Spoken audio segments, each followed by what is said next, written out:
Hello, everybody. Viewers, this is Context Channel. Simon again. I'm sure you wouldn't have believed who we have here. It's only that you are seeing him. This is a friend of the channel. You remember we started with him dissecting international relations and placing our great country, which we love, which we sought to serve, and which we defend in the information space, right? Yeah. Yeah, and we have a lot of things that have been going around. And the latest one that I think is important we need to dice is that President Ruto has been invited by the Americans to celebrate quote-unquote shared values. This announcement was made by a White House spokesman, some gay lady called Karine Jean-Pierre, and she said that the main role of this meeting is to celebrate quote-unquote shared values. The rest of the world is building roads and bridges, while the US is inviting its colonies or colonies of its former cousin to celebrate values and such abstract things. And I couldn't think about some better person to ask what he thinks than Paul here. Welcome. Tell us. Thank you for having me on your channel once again, and I'm always happy to be here for us to have discussions like this, because it's concerning. This is our country, and the things that happen, the decisions that are made by the people at the top impact us in different ways, and I think this is one of the things that a lot of people are talking about right now, and I think it is okay for us to also put our voices out there, to put out our opinions and add to what people are already saying. Maybe the only thing that will be different in the way that we'll do it is that we'll be a bit more objective, right, and look at what we think might be good about the meeting, or the good things that might come out of it. And maybe if we also think that it's not a priority that we have, and it's nonsensical, it's not something that should be happening. So I'm happy to be here. Thank you, Paul. And let's start from the beginning, maybe from the ground up. We had that guy who was talking about bottom-up stuff, and let me tell you, given a chance between building a road and solving people's problems and discussing values, what will you do? I think that as a country, if we were to be really bothered about cultural values and cultural ties, and like shared or not shared, if we were to want to be in that kind of business and to do it, then I think it's something that we need, it's a conversation that we need to have in Kenya as Kenyan people than to have with the US in the United States. Because I don't really think, if you ask me, if anyone could ask me if there is so much that we share with the Americans culturally, that is so compelling that we would want our president to go to Washington. Exactly. Think about it. Even this values, let's say about history, the way, the mode of formation. Our country, we were Kenyans here. Yes. Formed our own country. The Americans themselves were, white Europeans. Yes. Invaded a country, killed inhabitants, and built a country there. So I'm sure maybe you don't see similarity. That's one thing. Another thing is, let's say, how we develop our economy. We Kenyans are hardworking. We farm coffee, we farm tea, we farm maize and sell. On the other hand, Americans steal oil and other things. If they wanted to develop economy, they just control trade, force you to use their dollar, to use their bank and profiteer from. I don't think if you're starting to see some divergence in values of history and economics. And there's quite a lot of divergence. If you choose not to see it, then it's just a choice that you're making, to be blind to it. But it's Please correct me. It's so pronounced. It's so pronounced that we are not in sync. I think culturally, if it's a cultural conversation, it is a cultural event that our president is going to have in the US. With the American president. I don't know who else will be in attendance, but they are making it look like such a big thing. And we are told that we have shared values and shared cultural stuff with the Americans. Yeah.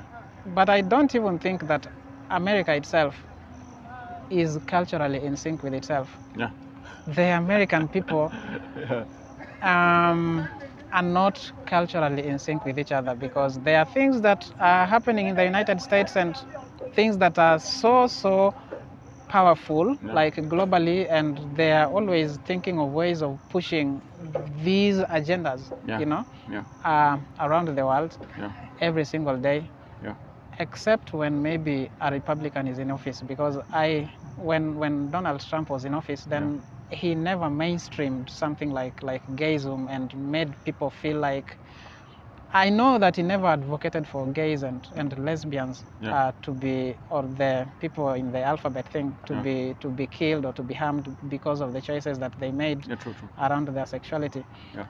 But I have always thought that Republicans are not people that are so bothered about LGBTQ that they would do anything to have LGBTQ like have its way and have people embrace it. Not just within the United States, but also around the world. At least their focus were in some other selfish stuff, because we know that America is always very selfish and self-seeking in whichever endeavor that they choose to be involved in. But then when we have a Republican in office, then they choose different selfish things to pursue. And gayism is never one of it. So if we are told that we have some values that we share with the United States, I think somebody somewhere thinks that we have got very close to embracing some of the things that are getting pushed out here, like LGBTQ, and someone somewhere thinks that that thing is now firmly rooted in our society, that now we need to have our president go there so that we can have a celebration of that. We can celebrate such values. Such values. Let's talk about even the value for life. We Kenyans, we know we value life. We don't invade other countries. We, in our history, I don't think we've always been in war with Al-Shabaab in Somalia for only a few years, since 2011, and we shifted, went to AMISOM. So we value life. We don't destroy life. But America, out of its history, out of maybe in 99% of the time of its existence is through wars, some of them of choice, like through the weapons of mass destruction lies, and fallacious invasion of Afghanistan because of crimes made by Saudis and whatever. These things. But even closer home, we understand that the value for life, we value all lives equal. But the Americans illustrated after the bomb blast. When their embassy was bombed, you noted they treated the Americans and compensated them, and have never done anything concerning Kenyans. What do you think about even value for life? My friend Simon. Yeah. Kenyans have high regard for life. We do. We value life, and there is no Kenyan unless we are talking about criminal elements that we have everywhere. Like every society has people that will just wake up and beg for and even we can say we have fewer criminals. Our percentage of population in jail is smaller than the American. The American have 5% of their male population in jails. Yes. So I think And you even talked about the war or the fight that we had with the Al-Shabaab, and I like to think that even the wars that we have ever been part of were wars that were curated for us, and we have tended to bear the brunt for what people feel about America. So they normally feel that if they hit a country like Kenya, which is exactly what they did in 1998, because if we did not have like American embassy where we had it, that was in the cooperative house, we probably could never have been bombed. And there is a reason for why they chose that particular building, which left hundreds dead. And unfortunately, the American government, when they chose to compensate people that were killed in that, or maybe that were injured, they cherry-picked their own citizens and maybe citizens of other countries that really know what it means to fight for their citizens. to compensate, but our citizens, the citizens of this country where that American embassy is hosted, and people that I don't know if they are supposed to be treated as collateral. Okay, the person that hit us, or the organization, the terrorist organization that hit us, may have considered everyone else that was killed in that situation a collateral damage. But now it seems like Americans are also perceiving the people that were killed in that who are not American or who are not Europeans, are Europeans the same way. And it is unfortunate that how many years later, about 25, 26 years later, Kenyans are still crying for compensation. And I saw something presented in Parliament, a debate around that, about the need to compensate these people. Imagine having to debate such. Having to have that taken to Parliament. It's something that, a Parliament is a house of debate where people look at the merits and demerits of something and agree on whether it should be acted on in a particular way or not. So why are we supposed to be debating the idea of compensating human life or human lives that were lost under the circumstances that they were lost? It was a totally American versus Al-Qaeda business. And by the way, talking about it, I would like to remind you something here, and it's not speculation. Did you know that Osama bin Laden never in his life claimed responsibility for that attack? He never. So which was strange, because we always know Al-Shabaab and all these terrorist organizations like Al-Qaeda. Normally, after they have done such a thing, like maybe hitting World Trade Center, the Twin Towers, is it in New York? They claim responsibility immediately. We don't have any information, any direct link of him claiming responsibility, and we know there is very solid link that Osama bin Laden worked for Americans in Afghanistan. So we don't know when he retired from serving Americans. Simon, all the wars that Kenya has ever taken part in were wars that were curated for us, and somebody made us believe that we have to take part in those wars and that we are the main targets of the terrorist groups.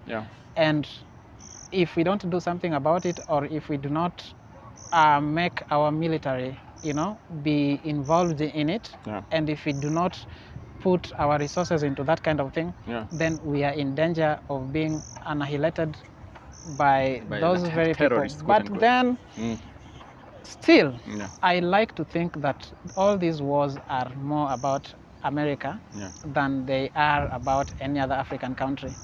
But it's always been an American way or modus operandi to make people feel that if they do not align with the way that America think about certain things, they will be eliminated. And they are in as much danger as the United States is in, or even greater risk or greater danger.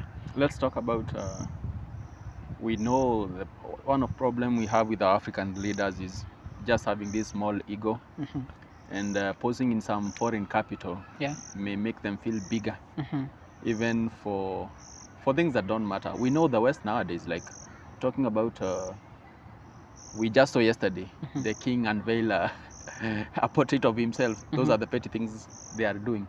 While in the East, people are building bridges, roads, rails, airport.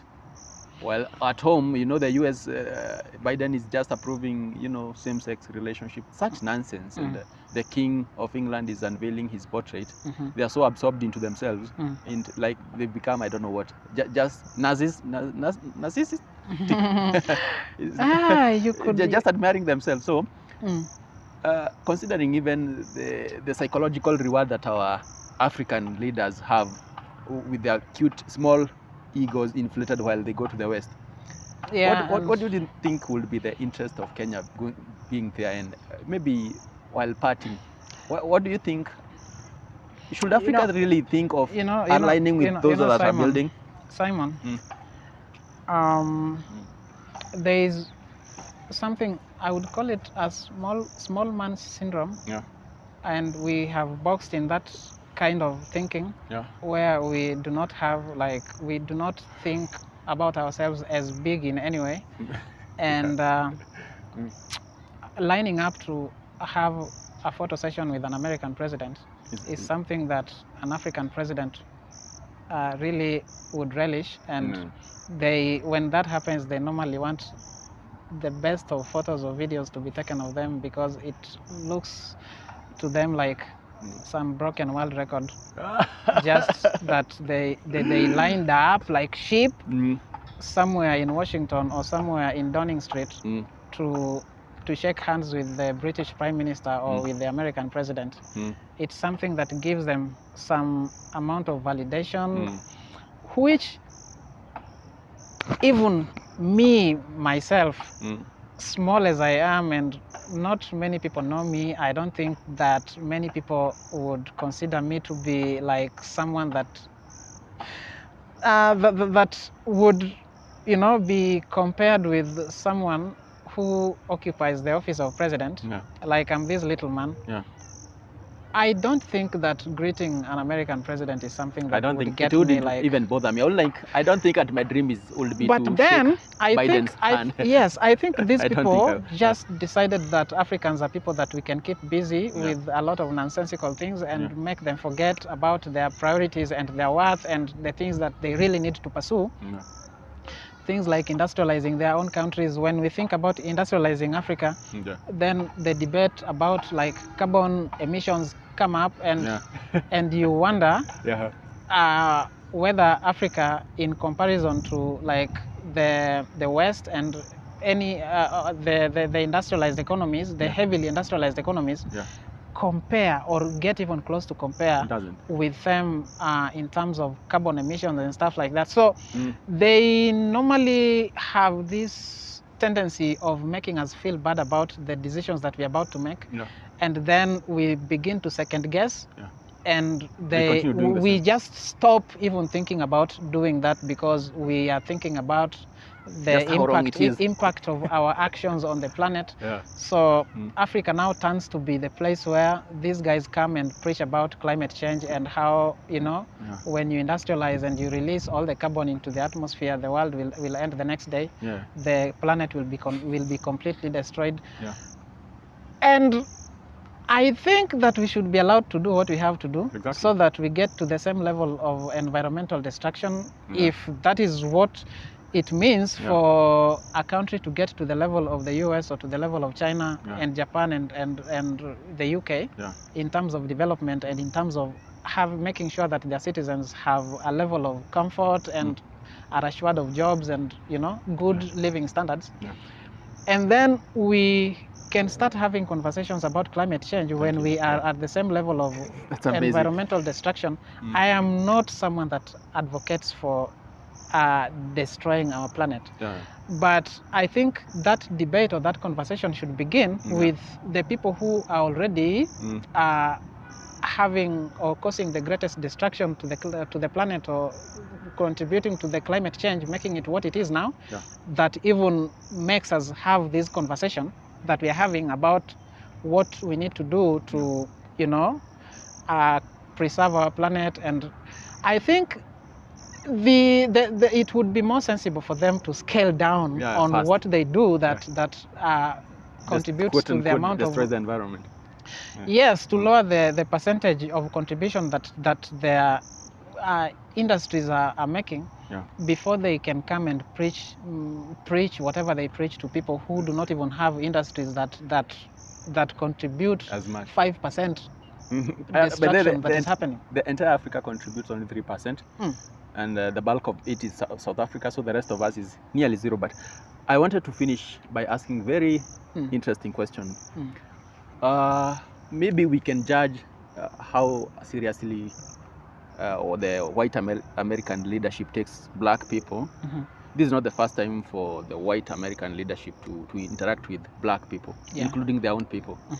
And we had the first one being the Declaration of Independence in 1776, when that, you know, famous quote of "We hold all people to be equal, endowed with by their Creator, you know, with the rights, inalienable rights."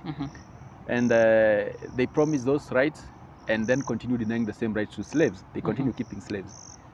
They declared to believe in freedom of all humanity, but continued keeping slaves, right? Yes. And then fast forward to 1880 something, they declared end of slavery, emancipation, and then continue segregating against black people. And then later on, about 100 years in 1960s, then that's when we had Martin Luther, then fighting for just emancipation of the same black people, to, to give them equal rights, to stop segregating them, to give them jobs, to stop police violence and such things. Yes. And then the same white American leadership pretended to give in on paper, but continue segregating. And then even today, black Americans continue being in ghettos. Yes. And police violence, we saw what happened to George Floyd. Did you hear? I'm asking, just let me finish this one, so that I don't lose the point and you'll forgive me. Yeah. Think about it. Considering that history of that making promises but failing to live up to those promises, do you think any promise that Ruto, any promise that Biden makes to Ruto will have any consequence? I don't think any promise that he will make to Ruto, I'm not sure if he will make, but they normally make promises. I'm saying they normally promise in terms of maybe signing agreements and such nonsense. They have always made promises to Africans whenever African presidents go to Washington, or whenever they send their envoys to Africa to meet African presidents and have a conversation with them about anything, or whenever African heads of states are having a forum, but then it turns out to be a forum that is being moderated by American and British envoys. Yeah, exactly. And you wonder, it's a good being in hyenas court. You wonder like that, if it's an African meeting for Africans, and if it's an idea of African heads of states who are now realizing that there are things that we can do to change our continent for the better, or do we have all these things curated for us so that we just, we are told to jump and then we ask how high, and then we decide to jump to the height that we have been told. But these guys have never had the best interest of Africans and African Americans at heart. Recently, there was a conference somewhere, I think in California, and people were making contributions. And one of the people that made contributions in that forum was the governor for New York. And then it was a tech thing, like the subject of that meeting was like IT and stuff like that. And do you know what she said about? And I think we talked about a New York neighborhood. There was a conversation I was having with you about some neighborhoods in the United States. And exactly, Brooklyn, I mentioned the Bronx. Things, Bronx. And the governor for New York said that there are kids in New York, in the Bronx, who do not even know what the word computer means. Who do not even know what the word computer means, and there are kids in the United States. And when she talks about kids in the Bronx and in the inner cities, you can't even normally they are referring to African Americans because the bulk of the population in the inner cities and in the Bronx especially, it's African Americans, and that tells you what exactly these people think about anything African. So African American and stuff like that. And then you talked about emancipation, and when the African Americans even started feeling that they are African Americans, because at first they were just Africans who were in America to be owned by people and to work on people's farms. And it took who? It took Abraham Lincoln. And not out of it, he did it out of his self-interest. He thought that he wanted black soldiers on his side. You remember that was the times of Civil War. Even the idea of making Africans feel that they could be integrated into the American society and be granted some rights, he died for it. Like even the idea can get somebody killed. Of giving Africans some amount of freedom and making them feel like they are human, that can participate in elections, that can run for political offices, that can have homes and properties, and that should be freed from slave ownership, from slave owners. That got him killed a few years later. And then the person that came into office tried to continue to take or to claw back on what Abraham Lincoln had achieved. Yeah.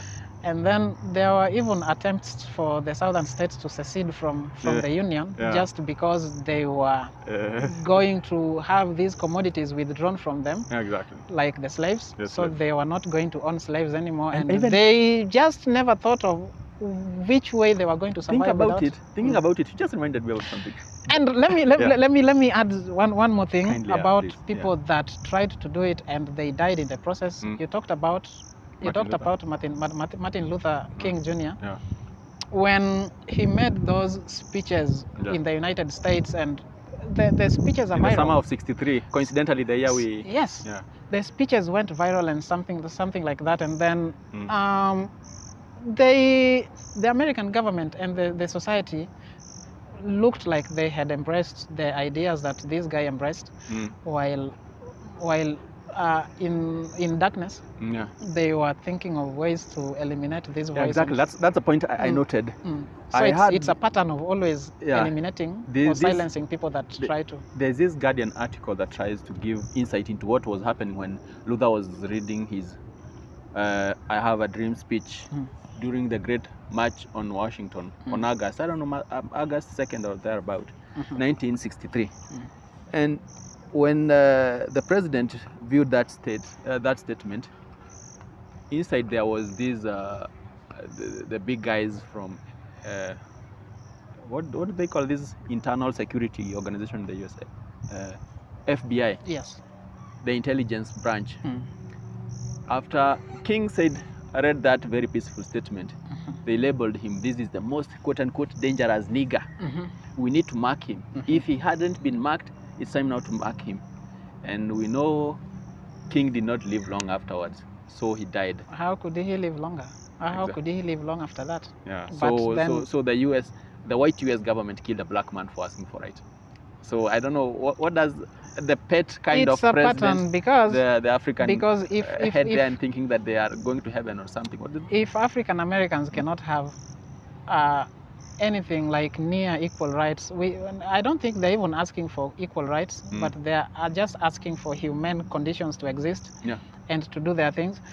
They are not asking for too much. Maybe it's not easy, and maybe it's not even possible to get to the level of prosperity of their white counterparts.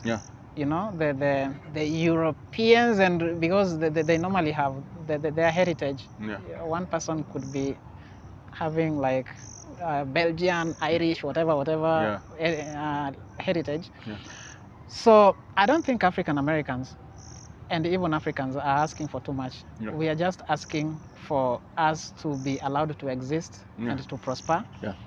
And it has never seemed like these guys want us to even have the slightest amount of prosperity and the slightest amount of development. And then whenever we think about it and even start thinking that we should have conversations around those things as a continent, then they will come up with an agenda that is their own and keep us busy with it, and then we lose our track and thought process about things that matter to us the most. So they have never meant well, and unless we wake up, and unless as a continent we decide that we are going to be as selfish as the United States has always been, because I think the only way that the United States got to the level of usurping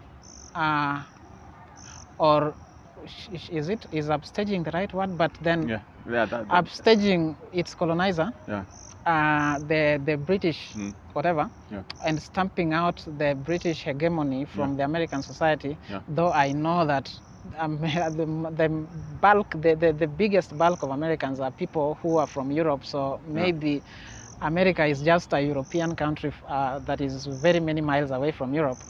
But for America to have got to a point where the UK and the British are now subservient to it, and to a point where they could, rebuild Europe after the end of the Second World War, it's a country that has been very selfish in the period that followed their independence. And I think we all need that level of selfishness if we are to get to anywhere. We all need to realize that we are on our own and we need to fight for what we deserve and for what we want, so that if we get to a point where we think we need to have conversations with the Americans, then we sit down at a table and have a conversation with them as equals. And it is a conversation where we, as Americans tell us what they want from us, we are also going to tell them what we want from them in return. So that it's a conversation that involves equals and where everyone knows what they want from, like trade-off. What are we getting from doing this for you? Exactly. Yeah, but I think it will take us, it will take like us having like big balls and for us to even feel that we can do that. So yeah, as we conclude, I would like also to weigh in and say Ruto and other guys who think that going to US is a milestone. It's not. If he can, the success or not of that meeting is in how much he represents the Kenyan interest. Yes. Not how much he's petted by a white president. We even feel that we do not have enough economic conversations with the United States. What are we having cultural conversations with the United States and about? Shared values. What values do we even share? I don't even think Americans share values with anybody within America. How can Kenya be sharing values with the whole of America at this point? To conclude, so Ruto should, I know he will go, and there's nothing that we can do to stop him going to the United States. Of course, I would like him to go. He was elected to do exactly that. Is it only like a Kenya-America forum, or is it like an African thing, so we'll have more American presidents going? It's Kenyan. At this point where we have the finance bill in Parliament, and we have people reacting differently or variously to some of the things that have been proposed in it, I think we need to have Ruto around for him to like be part of this conversation and make a lot of these things make sense to Kenyans.